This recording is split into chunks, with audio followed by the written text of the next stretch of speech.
안녕하세요. 동국대학교 명예교실은 윤명철입니다. 지난 시간까지 드디어 만주 일대 신석기 문화를 다 살펴봤습니다. 그러니까 주로 요소지방에 집중을 했고요. 요동지방 일부에 제가 관심을 많이 보였습니다. 아마 특히 장상군도 같은 경우는 여러분들 처음 들으셨을 것 같아요. 그리고 나머지 송강수계 중에서도 특히 뒷부분에 관해서는 제가 간략히 말씀드렸거든요. 그것은 그 이후에 원조선 문화를 할 경우에 다시 반복될 수가 있기 때문에 그렇습니다. 이제 한반도 내에서 신석기 문화를 살펴보겠습니다.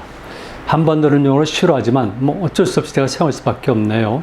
우리나라 신석기 문화는 주로 농업입니다. 그리고 어렵도 일부 있었기 때문에 강 유역을 중심으로 해서 발전이 됐는데요. 그럴 수밖에 없죠. 왜냐하면 강 하류로 내려가게 되면 충족평야가 발달하니까 농사도 잘 지을 수가 있고 바다로 나갈 수가 있고 그리고 거기에 따라서 어렵도 강과 바다에서 동시에 할 수가 있거든요.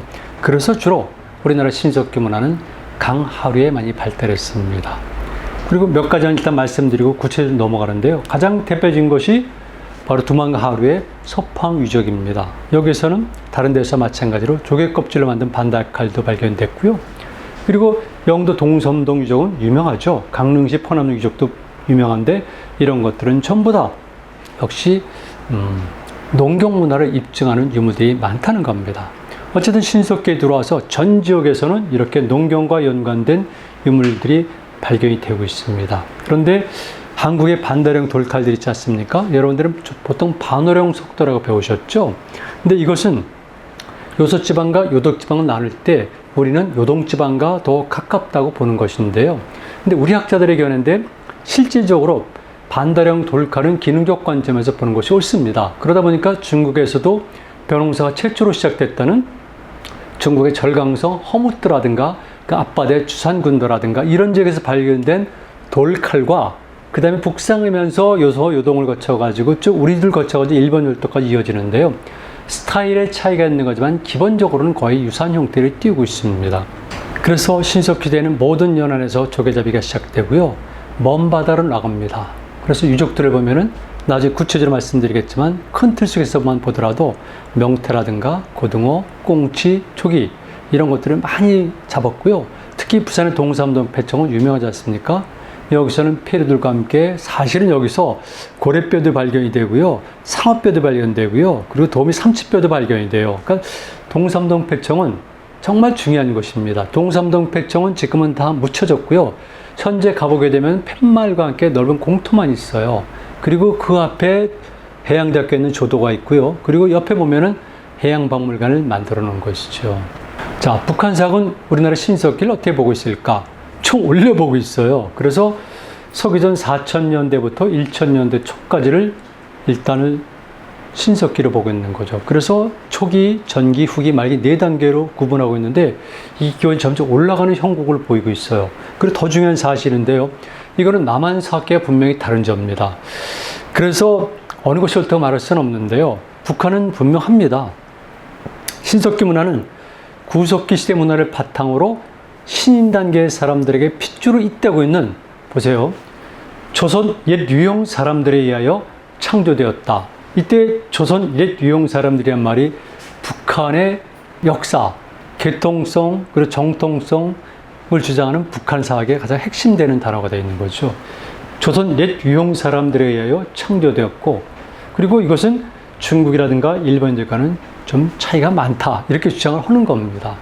지난번에 말씀드렸지만 북한은 우리가 알고 있는 후기의 구석기대가 아니라 그 전에 중기, 전기까지 포함해가지고 정말 원인 단계부터 시작해가지고 쭉 신석기 문화 때까지 연장됐다고 보고 있어요. 이것이 김일성 민족이라는 주장이죠.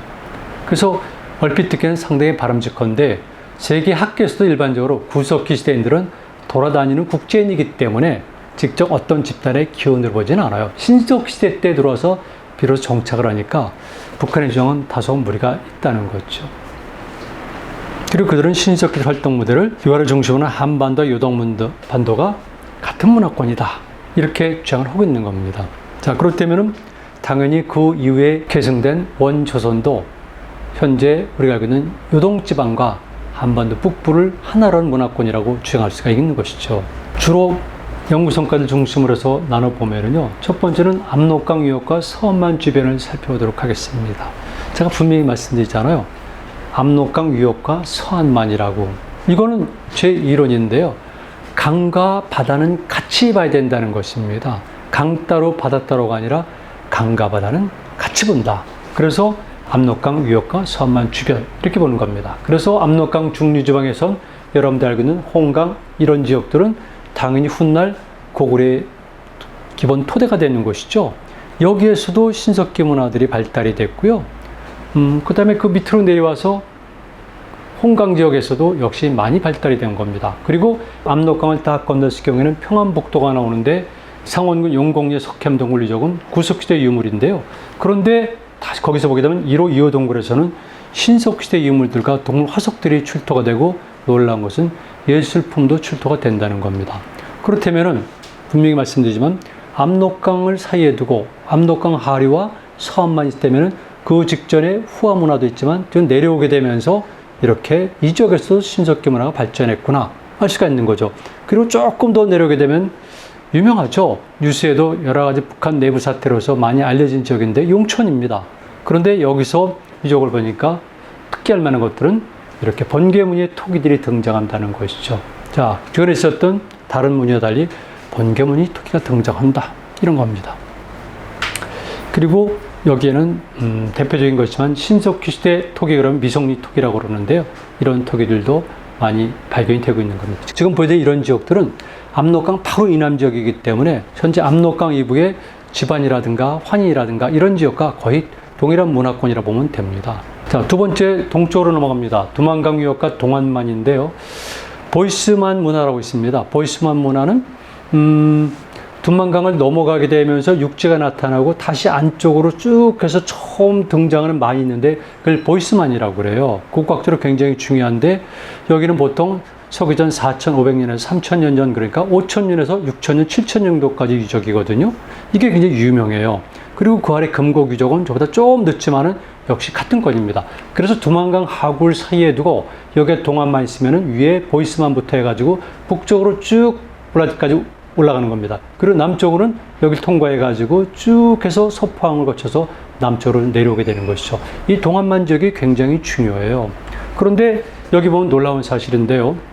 제가 지난 시간에 흑룡강 하류 말씀을 드렸었죠.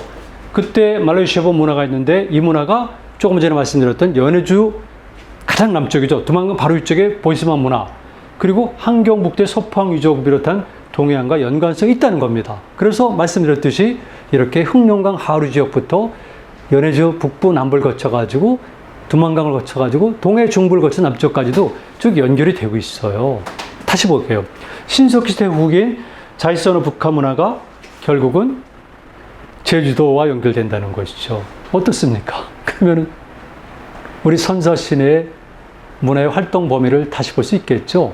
이런 것들을 토대로 해서 거기에 정치 세력이 처음 만들어진 것을 우리는 원조선이라고 부르는 겁니다. 그러니까 원조선의 기본 토대를 이해하려면 이런 것들을 아셔야 됩니다. 이런 것들이 있어서 이것이 쌓이고 쌓여서 결국은 조선이란 정치 체제가 출발한 거죠. 그래서 조금 지난 시간에도 말씀드렸지만 유산견해죠.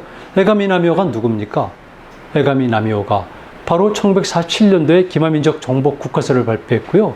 그래서 한국 사람들에게는 기마민족설의 창시자 있고 오로지 그것만 생각하는데 이 사람 원래 전공이 북방 유목사예요. 그런가 하면은 사실은 이 홋카이도라든가 사할림에 대한 관심도 많아서 바로 일본의 문화 중에 하나는 연해주 쪽에서 바다를 건너서 사할림 또는 홋카이도를 통해 가지고 전해졌다.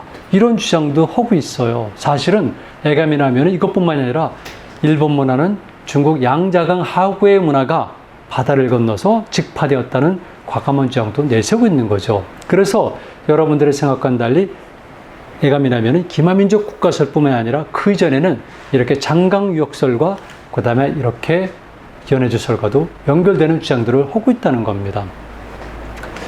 그만큼 일본인들의 시각이 크고 넓다는 것이죠.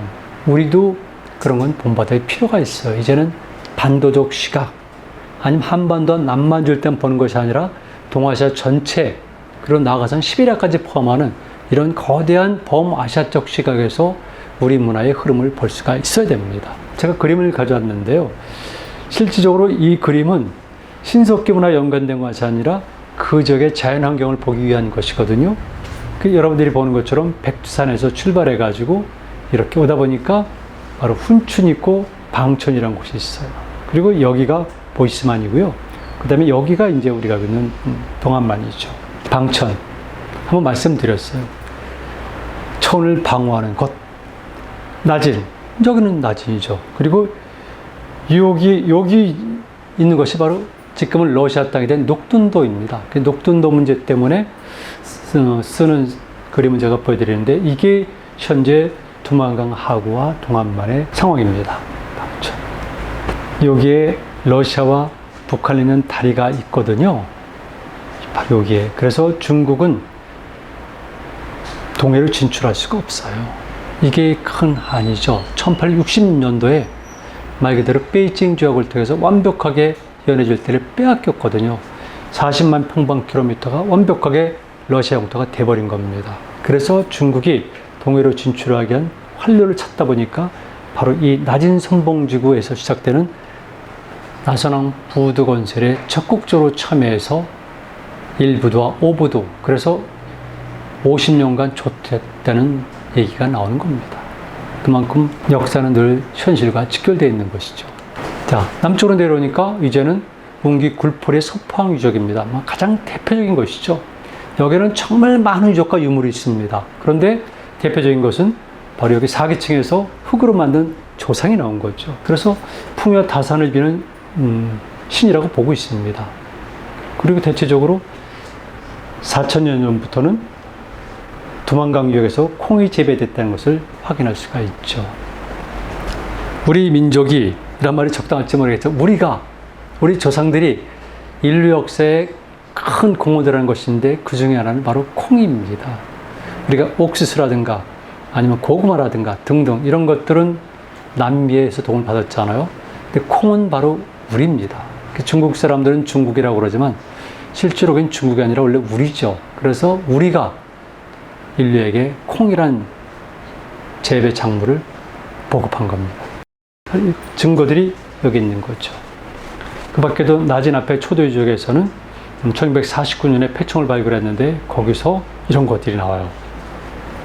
수종도 나오지만은 흑요석으로 이용한 돌도구들이 나왔다는 겁니다. 그렇다면은 흑요석을 무역이 이루어졌다는 걸 알 수가 있죠. 흑요석 무역이 이루어진 겁니다. 그리고 경성에 가면 원수대 유적이 있는데요. 역시 똑같이 정확히 폐총 유적입니다. 대부분 모든 것들이 이렇게 강 하류 바닷가에 있다 보니까 폐총이 될 수밖에 없는 거죠. 그래서 신석기 시대의 대부분의 유적들은 대부분 폐총 유적이라고 보면 돼요. 근데 거기서도 똑같이 이렇게 흑요석지 석기들이 발견됐고요.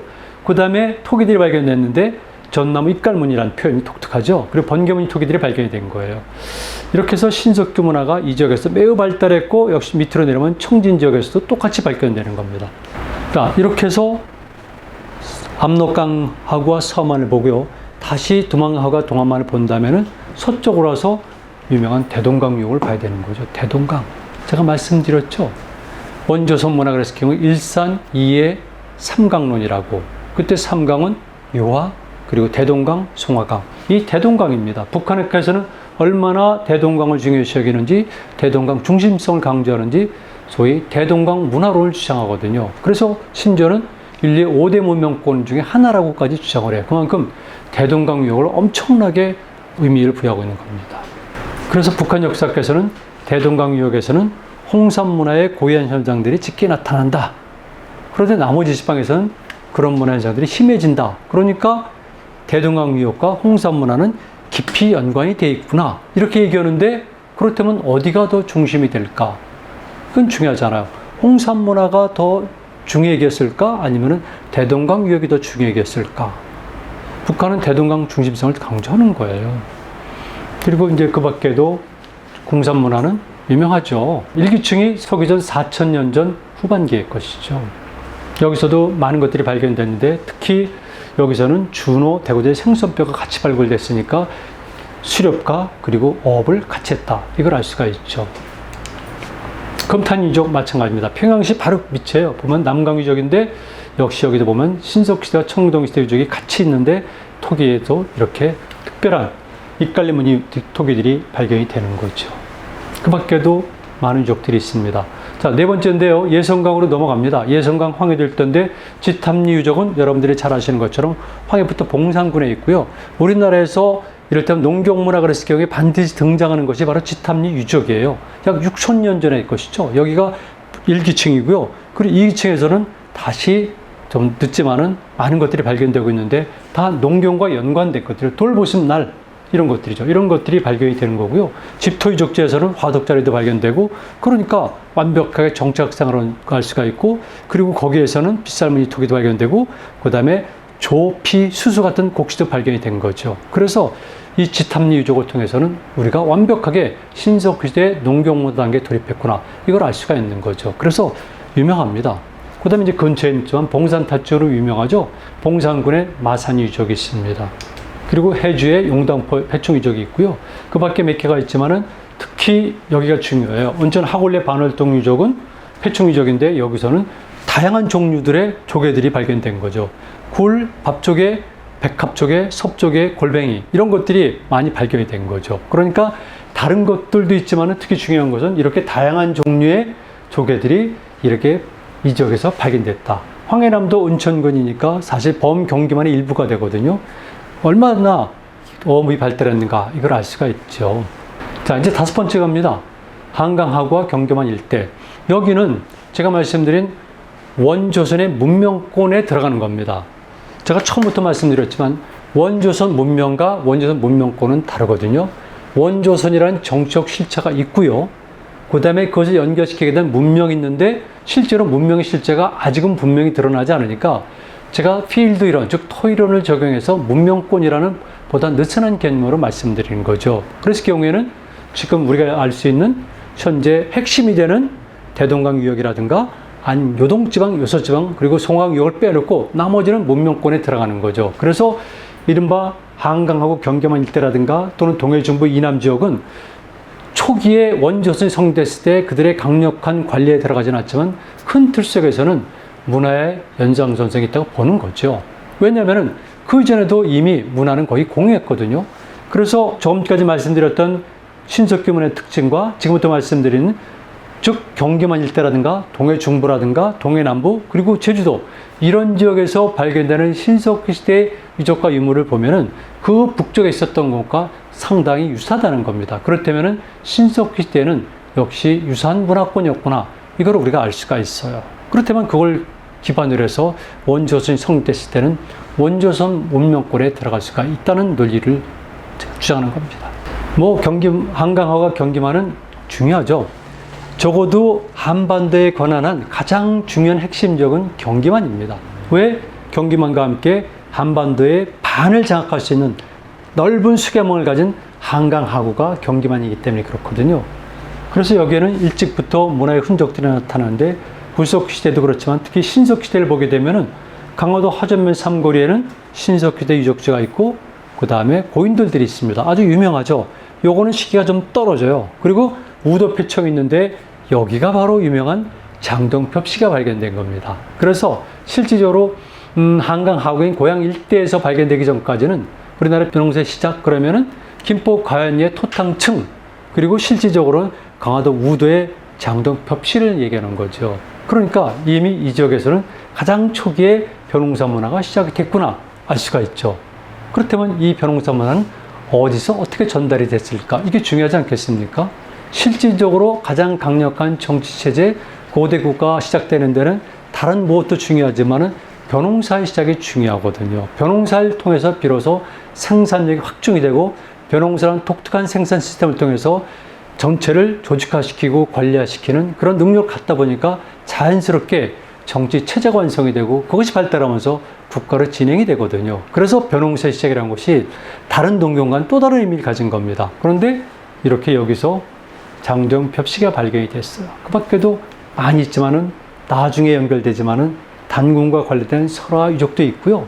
삼낭성이라든가 마리산 제천단이라든가 이런 것들은 원조선과 연관이 되지만 그 전에 신석기 시대도 강화 지역은 엄청나게 중요한 의미를 가지고 있었다. 그리고 이제 그 외에 임진강의 전곡 유적의 구석기 시대가 있었으니까 당연히 나머지 신석기들도 많이 발달했고 특히 신석기에서 강조할 수 있을 것은 바로 김포평야와 일산평야가 있는데 여기서 벼농새족들이 발견이 됐다는 겁니다. 벼농새족들. 서울에서 일산을 넘어와서요. 지하철을 쭉 타고 가다 보면 지하철 3호선 종점이 대화역입니다. 대화역에서 내리게 되면 거기서 조금 근처에 이렇게 주엽동도 있고요. 이 가화지 마을도 있고 그런데요. 이 지역이 사실은 굉장히 유명한 역사 유적지입니다. 지금 많은 사람들은 일산 시내 전체를 원래부터 육지로 알고 있는데요. 그렇진 않습니다.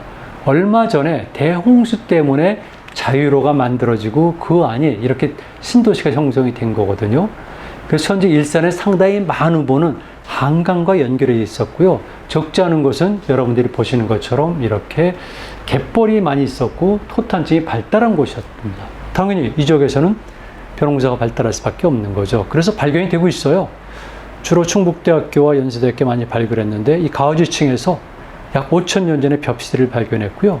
다시 3,000년 전에 벽시도 발견됐고 그와 연관된 신석시대 토기들이 매우 많이 발견이 되어 있어요. 그리고 주변 지역에 워낙 고인들이 많습니다. 그래서 실질적으로 우리가 벼농사 시작 그러면은 김포 그리고 강화와 함께 최근에 들어서는 이렇게 지금 일산 즉 고향이죠. 고향의 가와지 지구를 가장 꼽고 있습니다. 그래서 한강하고 경기만이 이렇게 중요하구나. 그랬을 경우에 벼농사는 자생식물이 아니잖아요. 외래에서 온 것인데 어디서 왔을까? 이를테면 산동반도로 올 수도 있고 화북지방에서 요동을 거쳐서 올 수도 있고 아니면 양자강 이남에서 올 수도 있고 그랬을 경우에 여러 가지 문제가 대두가 되죠. 모든 것은 바다를 통해서 전달이 된 겁니다. 그래서 여기 벼농사 시작될 수밖에 없고요. 현재로서는 장도형이 많이 발견되고 그러다 보니까 산동반도 그리고 아니면은 심지어는 양자강 하구설까지도 나오고 있습니다. 하여튼 신석기 시대에 들어와서 벼농사가 본격적으로 시작이 됐다. 그런데 또 이상한 일이 생겼어요. 그래서 이건 아직까지도 학계에서도 설왕설래하고 있는데 일단 남한강 유역에서 이렇게 서기전 만년 이전에 달림묘를 재배한 흔적을 찾았다고 주장을 하는 겁니다. 조동 유적에서요. 충주 조동 유적에서는 서기전 4250년과 서기전 4190년경에 달림 및 토나미가 발견됐다. 그 나머지 것 같이. 그런데 이것은 우리가 그동안 알고 있었던 것과 다르고요. 그 다음에 이거 연대에 관해서 학계에서는 아직까지도 설왕설래하고 있으니까 여러분 참고 삼아서 들으시면 좋고 기본적으로 현재까지 경기도 고양시 그리고 가와지 일대가 우리나라 벼농사의 첫 시작지다. 이렇게 이해하시면 될 것 같습니다.